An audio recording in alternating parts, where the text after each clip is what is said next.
Good morning friends, ધોરણ 12 physics ને આજનો આપણો લેક્ચર નંબર છે 28.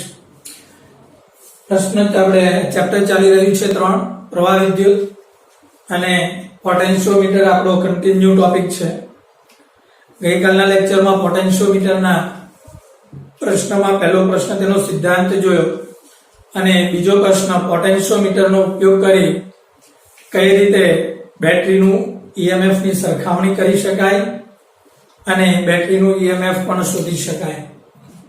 મિત્રો આજે પોટેન્શિયોમીટરનો ઉપયોગ કરીને આંતરિક અવરોધ શોધવાનો છે. મિત્રો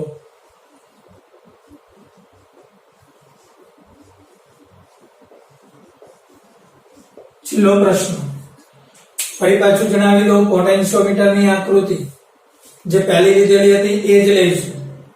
ભલે તમારી બુકમાં આંતરિક અવરોધ કાઢી નાખ્યો છે, RB ની જગ્યા પર ચલિત અવરોધ છે, એક કળ અહીંયા રાખેલી છે. ઓકે, કશો વાંધો નહીં, ભલે રહ્યું, પણ આપણે આ જ રીતે દોરીએ. વારંવાર અલગ અલગ આકૃતિ તમારે યાદ રાખવાની માથાકૂટ નીકળી જશે. આ આપણું પોટેન્શિયોમીટર છે.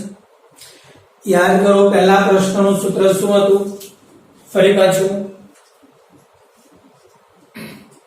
ઓકે, A થી અહીંયા કોઈ બિંદુ C હોય કે જેની લંબાઈ L હોય, આ લંબાઈ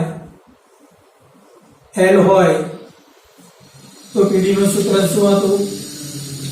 V of L અથવા તો E of L is equal to EMF upon R plus rho L, અને અહીંયા rho અને આ સ્મોલ l હતો. અથવા તો તમે આ રીતે યાદ રાખી શકો કે VL બરાબર 5 into L. ઓકે, આનો ઉપયોગ કરીશું આપણે. હવે આપણે એક કામ કરીએ મિત્રો. સર્કિટ તો આ છે જ, તમારે એક કામ કરવાનું છે. જે કોષનું EMF માપવું છે એક કોષને અહીંયા જોડી દો. આ કોષને જોડી દીધો. ઓકે, ચાલો. ત્યાર પછી અહીંયા ઉપરના ભાગમાં આ કળ K2 લઈ લો. ઓકે, અને ધારો કે કળ K2 લીધી તો અહીંયા કોઈ અવરોધ જોડી દો. R છે. ઓકે, આ બેટરીનું EMF ધારો કે E છે અને અહીંયા તેનો આંતરિક અવરોધ સ્મોલ r આવશે. અહીંથી ગેલ્વેનોમીટરમાં જશે અને ગેલ્વેનોમીટરમાંથી આ જોકી જશે. બોલો, વાત આવે છે સમજમાં? ક્લિયર? ઓકે, ચાલો ફરી પાછું એક લાઈનમાં કોને જોડો? એક બેટરી. મિત્રો આ બેટરી નથી. હવે ચાલ સમજમાં.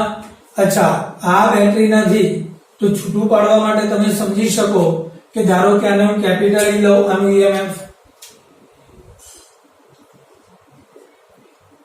તો અહીંયા પણ કેપિટલ E થઈ જશે. તો મારે જે આંતરિક અવરોધ શોધવાનો છે એ આ છે. આનો આંતરિક અવરોધ ધારો કે R1 છે તો અહીંયા મારે R1 લખવો પડશે. ઓકે, આપણી જે મેઇન બેટરી છે તેનું EMF E છે, તેનો આંતરિક અવરોધ R1 છે. આપણે તો આ સૂત્રનું કામ છે. પણ મારે જે આંતરિક અવરોધ શોધવો છે એ આ બેટરી છે અને તેનો આંતરિક અવરોધ સ્મોલ r છે. ઓકે, ચાલો. ઉપરની લાઈનમાં કળ K2 છે, અવરોધ R છે અને આ રીતે જોડાણમાં થશે. હવે કામ કરીએ મિત્રો, આપણે આ કળ K2 ને એકવાર બંધ રાખીએ અને બીજી વાર કળ K2 ને ખુલ્લી રાખીએ. બે વસ્તુ થશે. એકવાર શું કરીએ,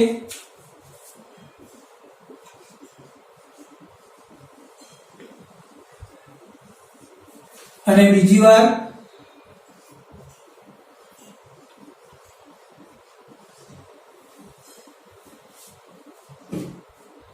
હવે મિત્રો જો તમે કળ K2 ને બંધ રાખશો, ઓકે, તમારી કળ K2 જો અહીંયા બંધ હશે તો શું થશે?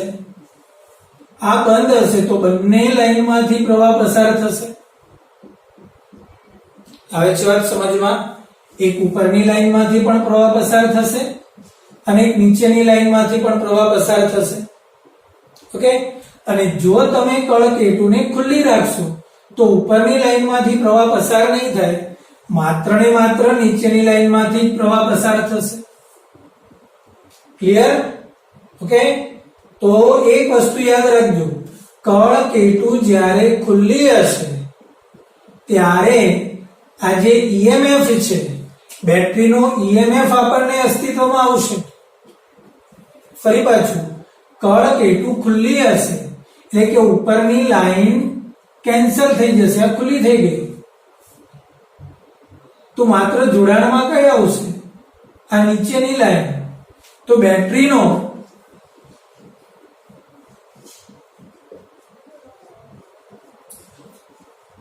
EMF મળે. ઓકે, કેમ કે આ કળ ખુલ્લી છે, કળ ખુલ્લી છે માટે આ એક જ લાઈન અસ્તિત્વમાં આવી અને આ બિંદુ ધારી લો કે N1 છે અને આ લંબાઈ L1 છે. તો આ તો તટસ્થ બિંદુ છે, લાઈનમાંથી પ્રવાહ પસાર થતો નથી અને આ લાઈનમાંથી પ્રવાહ પસાર નહીં થાય એનો મતલબ કે EMF મળે. અચ્છા, જો કળ K2 બંધ થઈ ગઈ, ધ્યાનથી જોજો, કળ K2 બંધ થઈ ગઈ તો શું થશે? તો માત્ર આ જ લાઈનનો પ્રવાહ શૂન્ય થશે, પણ આ સર્કલમાં પ્રવાહ મળશે. સર્કલમાં પ્રવાહ મળે મતલબ કે બેટરીનો ટર્મિનલ વોલ્ટેજ અસ્તિત્વમાં આવશે. કે અહીંયા આવશે બેટરીનો ટર્મિનલ વોલ્ટેજ. ફરી પાછું જરા ધ્યાનથી જોજો, આ મુદ્દો ખૂબ જ અગત્યનો છે. આ કળ K2 બંધ થઈ એટલે આ લાઈન, સોરી, કળ K2 ખુલ્લી થઈ એટલે આ લાઈન ઉડી ગઈ. તો આ સમગ્ર લાઈન પ્રવાહ શૂન્ય, મતલબ કે બેટરીમાંથી પ્રવાહ શૂન્ય. બેટરીમાંથી પ્રવાહ શૂન્ય એટલે ઓપન સર્કિટ કન્ડિશન, અને ઓપન સર્કિટ કન્ડિશન એટલે EMF. ક્લિયર? કળ K2 બંધ થઈ, કળ K2 બંધ થઈ મતલબ કે આ ચોકઠું અસ્તિત્વમાં આવ્યું. તો આ ભાગમાંથી પ્રવાહ મળશે મતલબ કે બેટરીમાંથી પ્રવાહ જશે, પણ આ લાઈનમાં પ્રવાહ નહીં જાય. એટલે પ્રવાહ માત્ર આટલા ભાગમાં જ શૂન્ય. અહીંયા પ્રવાહ છે, પ્રવાહ છે માટે બેટરીનું ટર્મિનલ વોલ્ટેજ આવશે. સૂત્ર બંને વખતે આ જ વપરાશે. ફર્સ્ટ ટાઈમ તમારો ગેલ્વેનોમીટરનું તટસ્થ બિંદુ અહીંયા આવ્યું L1 પર. સેકન્ડ ટાઈમ તટસ્થ બિંદુ ધારો કે અહીંયા આવે છે N2 પર, અને આ લંબાઈ ધારી લો કે L2 છે, લખતો નથી. તો જેવી રીતે આગળ આપણને બે સૂત્ર મળ્યા, અહીંયા પણ બે સૂત્ર મળશે. શું મળશે? ખુલ્લી રાખવાથી EMF આવશે. તો આ EMF બરાબર phi L1 આવશે. સેકન્ડ ટાઈમ એટલે કે કળ K2 ને બંધ કરી દીધી એટલે ટર્મિનલ વોલ્ટેજ આવી ગયો, તો સૂત્ર આ EMF ની જગ્યા પર શું આવશે? V બરાબર phi into L2 થશે. આ બે સૂત્ર મળ્યા. હવે વાત સમજમાં મિત્રો? ઓકે, હવે આ બંને સૂત્રનો ગુણોત્તર કરી લઈએ તો શું થશે ગુણોત્તરમાં મિત્રો?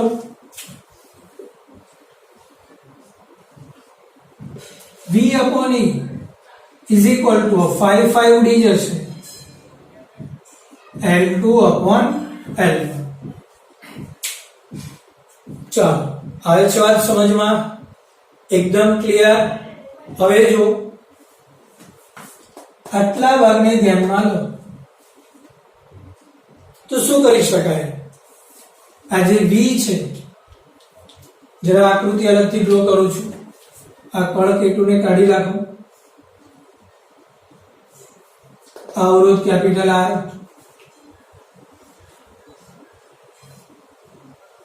આ તમારી બેટરીનું EMF, આ સ્મોલ r. ઓકે, તો હવે આ બેટરીનું EMF જોઈતું હોય તો એ બે રીતે મળે. ધારો કે આ પરિપથમાંથી વહેતો પ્રવાહ I હોય તો મિત્રો અહીંથી આપણને સૂત્ર બે રીતે મળે. નંબર 1 કે જો તમારે EMF જોઈતું હોય, અચ્છા V જોઈતો છે, તો V બરાબર શું થાય? IR થશે. અને જો તમારે EMF જોઈતું હોય તો EMF બરાબર I R પ્લસ R થશે. આ બે આપણા જૂના સૂત્ર છે જાણીતા. આ બંનેની કિંમત આપણે અહીંયા મૂકી દઈએ. શું થશે? જો આ V ની જગ્યા પર IR થશે અને આની જગ્યા પર I R plus R L2 upon L1 થશે. હવે એક વાત સમજમાં, આ I ઉડી જશે તો શું કરશો? આને વ્યસ્ત કરી લો.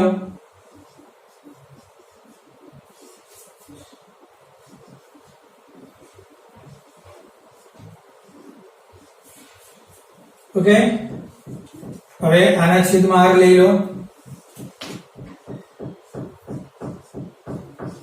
R upon R એટલે 1. ઓકે, તો R upon R બરાબર L1 upon L2 minus 1.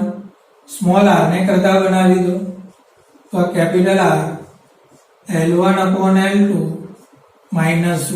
મિત્રો સૂત્ર યાદ રાખવાનું છે. આ કેપિટલ R એટલે કે આ કેપિટલ R જો તમે જાણતા હો તો એકવાર કળને ખુલ્લી રાખો એટલે L1 મળશે. પછી કળને બંધ કરો એટલે L2 મળશે. તમે બંનેની કિંમત આમાં મૂકી દેશો તો તમને આ કોષનો આંતરિક અવરોધ R મળી જશે. બોલો, હવે વાત સમજમાં? ચિત્ર ક્લિયર થાય છે? સૂત્ર યાદ રહેવું પડે. ઓકે, શું આવશે? સ્મોલ r બરાબર capital R L1 upon L2 minus 1. ફરી પાછું, જ્યારે તમારી કળ ખુલ્લી હશે ત્યારે બેટરી જોડાણમાં આવશે, સમગ્ર પરિપથના જોડાણ. મતલબ કે બેટરીમાંથી પ્રવાહ શૂન્ય થશે તો આ સૂત્રમાં EMF વપરાશે. લંબાઈ L1 છે. પણ જો તમે કળને બંધ કરે તો આ માર્ગમાં પ્રવાહ રહેશે પણ ગેલ્વેનોમીટર વાળા માર્ગમાં શૂન્ય રહેશે. મતલબ કે બેટરીમાંથી પ્રવાહ જશે, મતલબ કે ટર્મિનલ વોલ્ટેજ આવશે તો સૂત્રમાં V આવશે. ત્યાર પછી તો એકદમ ઈઝી છે, સૂત્ર યાદ રહેશે. ઓકે, તો આપણે આ બે લેક્ચરની અંદર પોટેન્શિયોમીટરનો સિદ્ધાંત, પછી પોટેન્શિયોમીટરની મદદથી EMF ની સરખામણી E1 upon E2 બરાબર L1 upon L2, અને આજના લેક્ચરની અંદર આપણે આ જોયો કે બેટરીનો આંતરિક અવરોધ પોટેન્શિયોમીટરની મદદથી કઈ રીતે માપી શકાય છે. ઓકે, ચાલો તો હવે ત્યાર પછી આગળ આપણે દાખલા પોર્શનમાં જઈએ. અહીંયા આપણી થિયરી બધી પૂરી થાય છે. ઓકે, તો આપણી પાસે સ્વાધ્યાયનો દાખલો નંબર છે 3.23. મિત્રો આપણે જરા એકવાર તેની રકમ રીડ કરી લઈએ. ઓકે, ચાલો જરા વાંચી લઈએ રકમને. સ્વાધ્યાયનો દાખલો નંબર 23. આકૃતિમાં 1.5 વોલ્ટના કોષનો આંતરિક અવરોધ શોધવા માટે વપરાયેલા 2 વોલ્ટનો પોટેન્શિયોમીટર દર્શાવેલો છે. તમે અહીંયા એક આકૃતિમાં પોટેન્શિયોમીટરને જોઈ શકો છો જેનું EMF 2 વોલ્ટ છે. ખુલ્લા પરિપથની સ્થિતિમાં કોષ માટે તટસ્થ બિંદુ 76.3 સેન્ટીમીટર મળે છે. જ્યારે કોષના બાહ્ય પરિપથમાં 9.5 ઓહ્મનો અવરોધ વાપરવામાં આવે છે ત્યારે તટસ્થ બિંદુ ખસીને પોટેન્શિયોમીટરના તારની 64.8 સેન્ટીમીટર લંબાઈએ મળે છે. તો કોષનો આંતરિક અવરોધ શોધો. ઓકે, તો આકૃતિ સામે છે આપણી પાસે, પણ આકૃતિની લગભગ દાખલાની અંદર કોઈ રિક્વાયરમેન્ટ નથી, છતાં પણ છે તો આપણે દોરીશું. મિત્રો, આપેલી વિગતમાં ફર્સ્ટ ટાઈમ L1 આપણને આપેલો છે અને અવરોધ R ને જ્યારે જોડવામાં આવે છે, હમણાં જે આપણે પ્રશ્ન ભણી ગયા એ દાખલો છે આંતરિક અવરોધ શોધવાનો. જ્યારે અવરોધ R ને જોડવામાં આવે છે ત્યારે લંબાઈ L2 મળે છે. તો આંતરિક અવરોધ શોધો. તો એકદમ સિમ્પલ સૂત્ર આપણને મળે કે સ્મોલ r બરાબર capital R L1 upon L2 minus 1. સીધી જ આમાં આપણે કિંમત મૂકીશું. કેપિટલ R એટલે 9.5, ઓકે. ત્યાર પછી L1 એટલે 76.3, L2 એટલે 64.8 અને આ -1. તો તમે મિત્રો આટલાનું સાદુરૂપ આપી શકો કે આ 9.5 ગુણ્યા આ ગુણોત્તર મિત્રો 1 point સમથિંગ આવશે, -1 એટલે 9.5 ગુણ્યા બાદબાકી 0 point સમથિંગ આવશે. બંનેનો ગુણાકાર કરશો એટલે આઈ થિંક આનો જવાબ 1.68 એટલે આને નિયરલી ઇક્વલ ટુ 1.7 ઓહ્મ તરીકે લઈ શકાય. બોલો, હવે છે સમજમાં? આઈ થિંક દાખલો કોઈ અઘરો નથી, આકૃતિ છે સાથે રાખીશું, બરાબર. એ સિવાય આઈ થિંક દાખલામાં કોઈ જ અઘરાપણું નથી. ઠીક છે, તો આ થયો આપણો સ્વાધ્યાયનો દાખલો નંબર 3.23. વધી આગળ. ઓકે મિત્રો, તો ત્યાર પછી ઉદાહરણ નંબર 3.10 આપણે શરૂ કરવા માટે જઈએ છીએ. પણ એની પહેલા તમને જણાવી દો કે સ્વાધ્યાયનો 12મો દાખલો પોટેન્શિયોમીટરના બીજા પ્રશ્નને રિલેટેડ છે. U1/E2 બરાબર L1/L2 સૂત્રનો ઉપયોગ છે. 4 લીટીનો એક MCQ કહી શકાય. એટલે આ એક દાખલો તમને હોમવર્કમાં આપું છું, તમને આવડશે. એકદમ ઈઝી છે સૂત્ર. પોટેન્શિયોમીટરના બીજા પ્રશ્નનો ઉપયોગ કરશો એટલે આવડી જશે.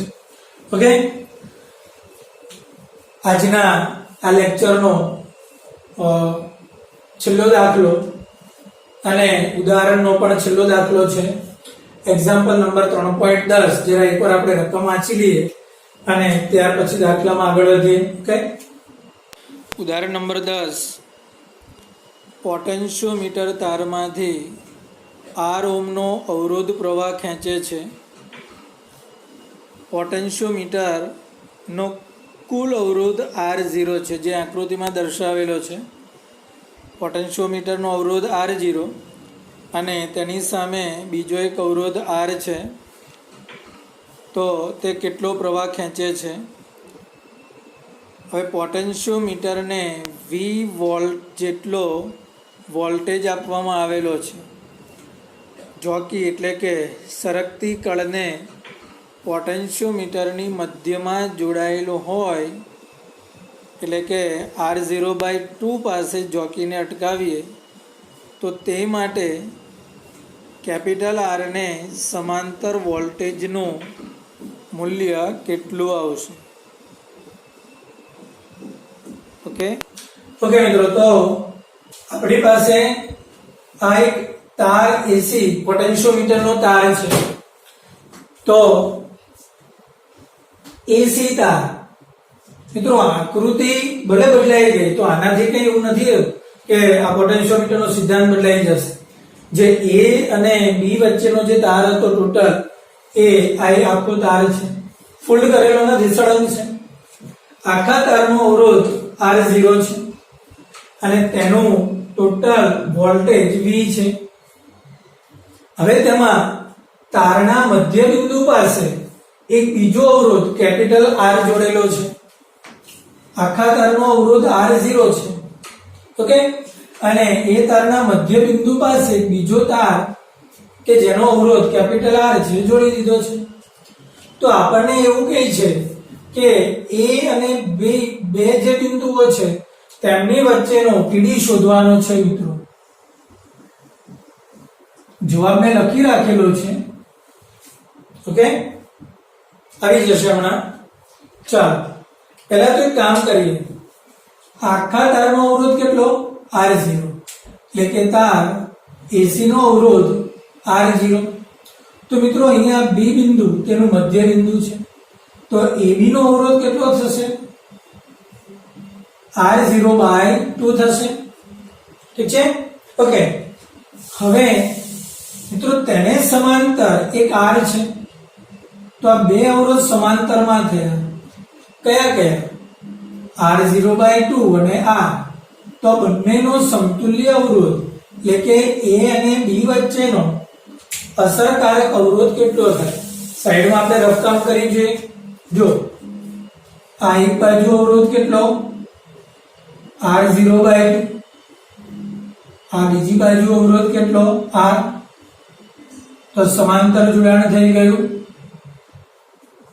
બરાબર છે. આ બંનેનો અસરકારક અવરોધને હું R1 કહું. તો સૂત્ર શું લાગશે મિત્રો? 1/R1 is equal to 1/R plus 1/R0/2 એટલે 2 ઉપર જતા રહેશે. આનો લસા R0 plus 2R છેદમાં R into R0, આ 1/R1 થશે. મિત્રો R1 ને કરતા બનાવો એટલે આખું ઉલટાઈ જશે. શું આવશે? જો R0 upon R0 plus 2R. ફરી પાછો આખાનો અવરોધ R0, તો અડધાનો અવરોધ R0/2. એ R0/2 સાથે R સમાંતરમાં છે, એટલે પરિણામી અવરોધ કેટલો થશે મિત્રો? R1 બરાબર R0 upon R0 plus 2R. હવે મિત્રો આની સાથે આટલો બીજો R0/2 છે, આ ભાગનો અવરોધ પણ R0/2 થશે. તો આ AB સાથે BC શ્રેણીમાં છે, ઓકે મિત્રો. તો આ જે ભાગ છે આની સાથે R0/2 એ શ્રેણીમાં આવશે. તો એ જે પરિણામી અવરોધ છે મિત્રો, તે ટોટલ પરિણામી અવરોધને R' કહો. તો R' બરાબર શું થશે મિત્રો?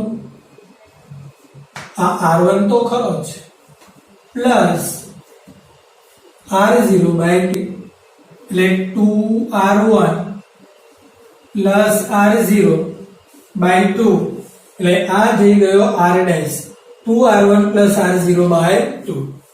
ચાલો અહીંયા સુધીની વાત ક્લિયર. હવે એક કામ કરીએ મિત્રો, આપણને આ કુલ અવરોધ તો મળી ગયો. A અને C વચ્ચેનો અસરકારક અવરોધ R' મળી ગયો. અચ્છા, A અને C માટે અસરકારક વોલ્ટેજ V છે. તો મિત્રો આપણને પ્રવાહ બી મળે. બહુ સિમ્પલ, પોટેન્શિયોમીટરમાંથી વહેતો પ્રવાહ હુકનો નિયમનો ઉપયોગ કરીએ. I બરાબર V upon R'. તો V આ V છે, અને A અને C વચ્ચેનો ટોટલ અવરોધ R' એટલે 2R1 પ્લસ R0 અને એના છેદમાં 2 છે એટલે 2 ઉપર જશે. ન ખબર પડે તો તમે અહીંયા સાઈડમાં કરી શકો. I બરાબર V upon R', આ V અને R' કેટલો થયો મિત્રો? 2R1 પ્લસ R0 છેદમાં 2 એટલે 2 ઉપર જશે, એટલે 2V upon 2R1 plus R0.